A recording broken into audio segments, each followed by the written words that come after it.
Yes, welcome to another episode of Bad Decision Works, and in this episode I am going to fix the doors for Tjorven. This has been something that's in my head, mostly, for a long time. One thing I knew for sure is I wanted to keep the sliding doors that Tjorven has. And that also brings an issue because I also want to have the Tjorven to be able to like flip open, so the back of Tjorven can open, so I can work on the engine easily and blah blah blah, like all kinds of reasons. But the rails that you see me cut in half here goes like extends on both sides of the car, so the front car that stays stationary and the rear part of that should open.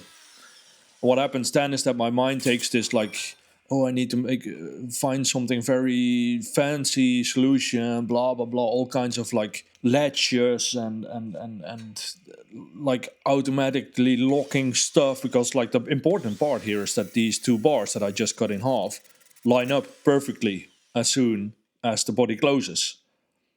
But then I was like, okay, let's step back for a second, and instead of thinking way too difficult, let's make it easy. Let's make it simple. What's the minimum thing that we need to do? Align the parts. What if I just weld two parts, two pieces of cut down in half tube? One on the bottom side, one on the top side of the rail. Which means that as soon as the back side of the rail lands in the front side, they automatically align. Problem solved, right? And I was like, but I kept getting stuck in my head, like, okay, is this really the way to go? I only have one of these sets of rails. So a while ago I already bought some like oval tube, but it was just the wrong dimensions, and the dimensions are quite crucial. And this piece is I think they made it back in the day manually at the Kalmar Werkstad. I don't think this is like a standard shape of steel that they just used. So I have to use the rails that came with the car, and there was only one go. So and that's where I got stuck. Like, okay, I wanted to make sure that there was no way that I fucked this up. And then in the end I was like, but it's steel. Like as soon as I fuck it up, I'll just weld it back together and start over again. It's like clay, but a little bit more stiff. Like if you fuck up, you just start over again. And there you go. It's not that hard. And when I realized that, I was like, I'll just wing it. Let's see what happens. And now, spoiler for the end of the video, it works out fine. And now I don't understand why I got stuck so long on this part of the project.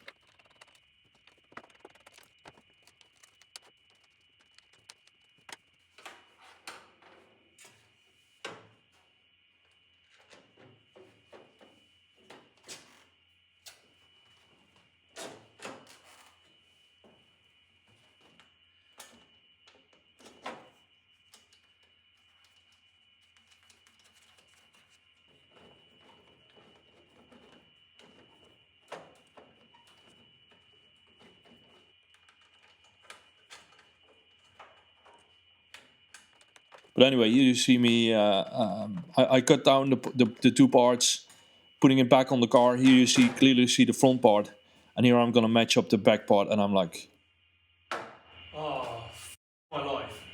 I accidentally welded it on the wrong way around.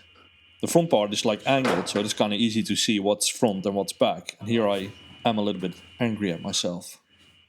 Didn't turn on the camera. For obvious reasons, because I didn't really feel like it, and then fixed it off camera. But adding this half tube to the bar also raises the profile, which means that I need to make a little bit of clearance here in the body where this additional part can sit. So it's the rails still sit flush. That's important because otherwise the bars will never align. So I used my trustworthy multi-tool. This is, by the way, this is the best tool you can have. Not this specific brand, doesn't matter. But this type of tool is the best thing you can have if you work with glass fibers, polyester-based body. So fixed up the rails. Now fastening it to the rear clamshell, rear flip shell, whatever you want to call it, the rear hood. Engine, it's an engine cover, I guess. So here I'm fastening it, and only 2 bolts. That's perfectly fine for now. It doesn't have to be super strong. But when the design is finalized, I will add more bolts to make sure that everything fits fine. I had to do a little bit of modifications for each bolt because they are a little bit longer than the original.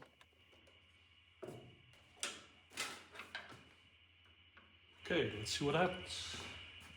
Here you see the system close. The rails align. There's a little bit of a gap, but that's just because the clamshell never aligns properly, but the latches pull them towards each other. And as you can see, there's a very minor gap, and I'm impressed here.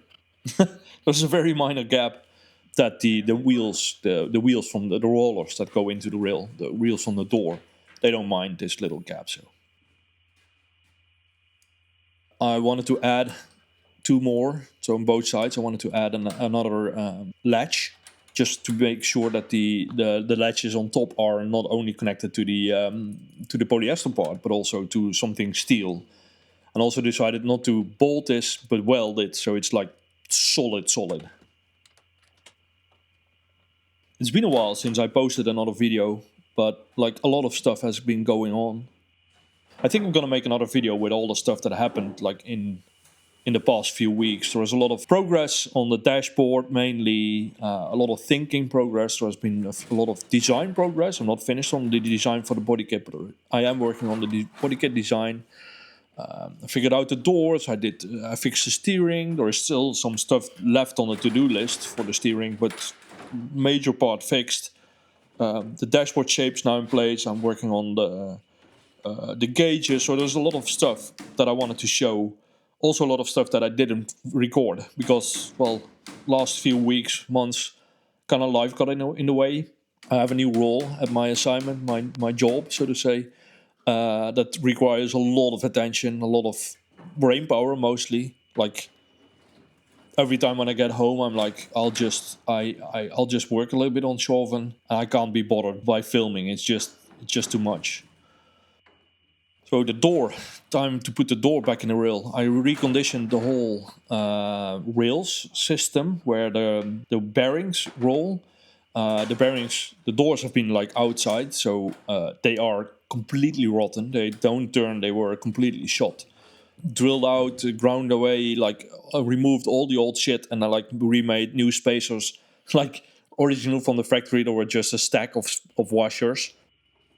I had to grind down the bearings because they are rounded. The original ones that were with the car, they are a little bit rounded on the edges, which is not a standard feature. And I think they also did that like in the factory.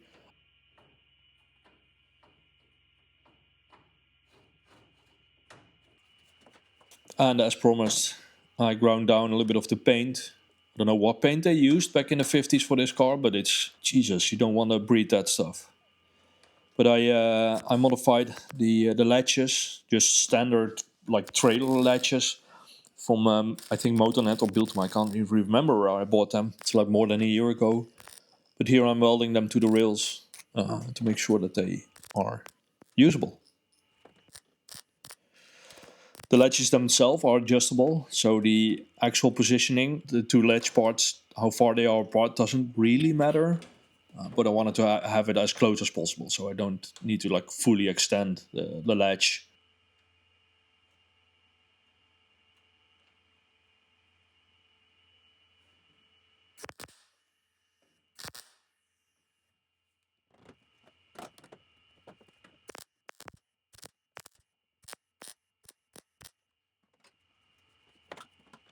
It's a little bit hot. Can't wait, obviously, and to test it. That's the story of my life. This needs to be a lot closer, a lot tighter. So winding it in.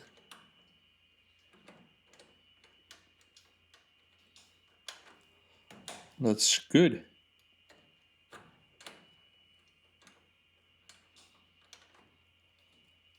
Perfect. Two latches on both sides, four latches. Maybe I'm gonna make another latch down, like all the way down on the body, but I don't think that's necessary. I think I'm just gonna make like a little hook and a catch that makes sure that the body doesn't like flop around. maybe add some steel bracing, whatever, to make it a little bit stronger. But these 4 latches will keep everything. There is nothing that like really catches wind, so it should be fine.